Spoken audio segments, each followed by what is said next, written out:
Selamat malam semuanya, welcome to the Midnight Show. Bersama gue Markus ya, akan menemani kalian pada malam hari ini. So, pada episode kali ini akan terasa berbeda ya, karena gue akan menceritakan pengalaman horor gue. Jika beberapa episode lalu gue membahas tentang sejarah mengerikan, pada episode kali ini gue akan membahas tentang cerita horor yang pernah gue alami sendiri lah. Mungkin dibilang pengalaman pribadi gue lah, yang gue alamin waktu gue kerja di radio dan waktu gue ada kegiatan SMA di daerah Yogyakarta. Bagaimana kisahnya? Mari kita mulai ceritain.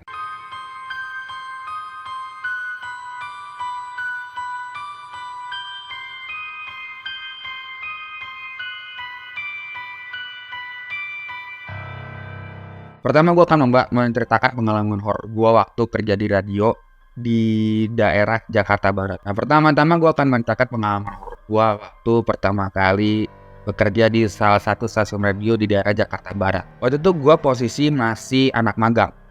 Gue ingat banget tuh posisi gue lagi anak magang. Terus gue itu biasa kerja itu sampai malam, teman-teman. Nah, biasanya kan gue kalau kerja itu kan memang ini ya, nggak tahu waktu gitu kan. Gue di sana tugas sebagai seorang video editor, ya kan? Karena yang tentu saja kalau ngedit video itu kan nggak bisa cepet, pasti lama kan. Karena kan gue tentunya harus ambil waktu istirahat, waktu untuk adem mata, karena pasti capek banget. Karena yang video editor pasti tahu lah ya, gimana rasa kerja ngedit video seharian gitu. Jam kerja gue ini soalnya 9 to 5 gitu, jam 9 sampai jam 5 gitu. Nah, pernah kejadian itu bos gua itu lagi keluar kota karena memang beliau ada urusan. Dia mau nikah lah. Seingat gue dia mau nikah bener. Dia mau nikah ke daerah Jakarta, dia mau nikah di daerah Jawa lah. Nah, gue kan kalau kerja itu kan di ruangan dia kan. Biasanya ngedit itu gue di ruangan dia. Kalau misalkan si bos gue ini nggak ada. Lebih tepatnya bukan ruangan dia sih, deket ruangan dia, karena gue tuh biasa waktu itu belum dapat ruangan, jadi gue kerjaan biasa di ruangan podcast. Biasa di ruangan itu gue biasa ngeliatin hasil rekaman dan sebagainya itu di situ gitu. Nah, posisinya tuh jadi gini, ini ruangan podcast, sebelahnya sini tuh ruangan bos gue, ya kan. Awalnya sih nggak ada apa-apa teman-teman, kayak biasa aja, berjalan kayak biasa aja gitu. Nah, ruangan gue kerja tuh lantai 3, jadi bangunan itu terdiri 4 lantai. Gue tuh di lantai 3. Lantai paling atas tuh gudang. Gue pernah ke sana, ke atas gudangnya untuk melihat. Itu bener-bener kayak kotor, bau, pengap, terus juga kayak siang-siang aja ya. Itu serem banget. Kayak berasa ada yang ngeliatin gitu. Ini kalau gue kan merinding nih. Kayak berasa ngeliatin aja gitu. Karena banyak ruangan kosong kan. Karena kan mitosnya ruangan yang kosong, gak pernah kena matahari, berdebu, dan gak pernah ada manusia itu kan pasti dihuni sama begituan kan. Gue inget banget tuh masih sore, gue kerja lah seperti biasa, set ngedit apa segala macem biasa. Lalu karena itu sudah maghrib, kalau nggak salah maghrib jam setengah 7-an lah, udah maghrib ke malam kalau nggak salah. Gue turun. Waktu itu kalau nggak salah hari Jumat, kalau nggak salah itu biasanya si OB-nya itu namanya Mas Winnie itu dia suka ketemu istrinya, ya kan. Gua waktu itu lagi ngedit ke bawah karena pengen beli cemilan lah, lapar kan. Terus gue mikir kayak nanggung lah pulang, kalau misalkan setengah 7 tuh macet banget, malas gue kalau pulang segituan. Jadi biasa gue pulang tuh biasa sampai malam banget, jam 8, jam 9, atau jam 10-an paling malam gue pulang. Nah, singkat cerita, waktu itu gue mau turun, itu gue denger lantai 4 itu kosong kan. Ini kosong kan, yang tempatnya kosong. Itu dia dorong kayak sret, dorong apa namanya, barang gitu. Yang gua tahu sebelah itu memang tempat kargo, karena kan kantor gua itu kan banyak ruko. Sebelah gua itu emang tempat pengiriman kargo. Cuma setahu gua kalau udah sore itu emang nggak ada pengiriman. Saat itu pun benar-benar nggak ada pengiriman, kantor tutup. Gue inget banget, gue liat kayak tutup nih, nggak dibuka gitu kan. Ada dorong sret gitu. Gua kan kayak positive thinking lah, gue kan orangnya positive thinking ya, kayak mungkin si Mas Didi lagi norok barang atau cari sesuatu kali gitu. Gue nggak hirauin itu. Turunlah gue ke bawah. Gue turun ke bawah, gue tanya dong sama karyawan yang masih siaran lah, dia siaran malam. Gue tanya, "Kak, si Mas Didi kemana?" "Loh, bukannya lagi pergi dia?" "Kan dia lagi pergi, motornya nggak ada tuh." Gue kaget dong. Ya udah gua cek motor, dan motornya emang nggak ada, dan orangnya emang nggak ada gitu. Dalam hati gue, terus siapa yang lari dari gedorong-gedorong ke situ kalau bukan dia? Gak mungkin dong yang lain gitu loh. Jangan mereka.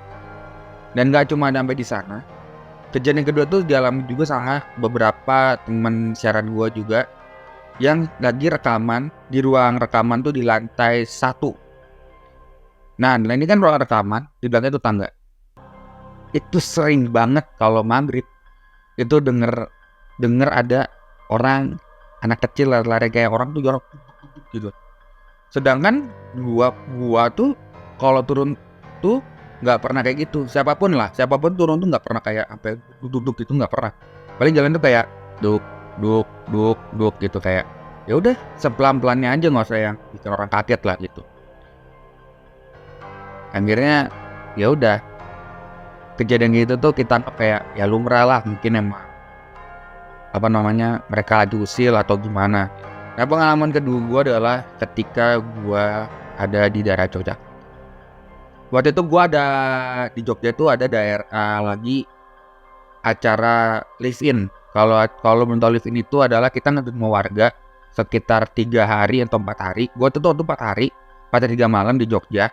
Itu gue bantu, terus juga bikin bantu masak lah, atau silaturahmi keluarga lah, kayak lihat kegiatan sehari-hari lah. Padahal di sana tuh kerjaan gue cuma main doang, temen gue. Jangan ditiru lah ya. Nah pada malam itu akhirnya ada pada waktu itu tuh malam-malam itu tuh malam keberapa ya gue lupa. Kalau malam 3 malam 4 itu ada acara ngumpul di gereja. Jadi di sana itu rata-rata kan penghuninya kan Katolik yang gue tinggalin. Itu satu gereja gede, gak gede-gede banget sih ya, tempat buat ngumpul warga juga, tapi itu dipakai biasa buat gereja. Nah saya sedang gereja, gua kan main-main dong, biasalah, gue mau pulang, mau main gitu kan. Kelilinglah kita malam-malam itu, karena orang biasa, orang kota kan, gak pernah ke desa. Bukan gak pernah ya, jarang lihat pemandangan desa malam-malam kan ya, senyap, sepi. Kalau di sini kan ya jam 9-an aja kan masih ramai gitu kan, jam 10 aja masih ramai gitu, orang lalu lalang, orang jualan di situ tuh benar-benar sepi banget. Apesnya gue dapet rumah tuh di bawah banget, jadi tuh tanjakan bawah tuh di bawah banget. Itu di rumah yang gue tinggalin itu paling terakhir lah intinya, hitungan ya kan.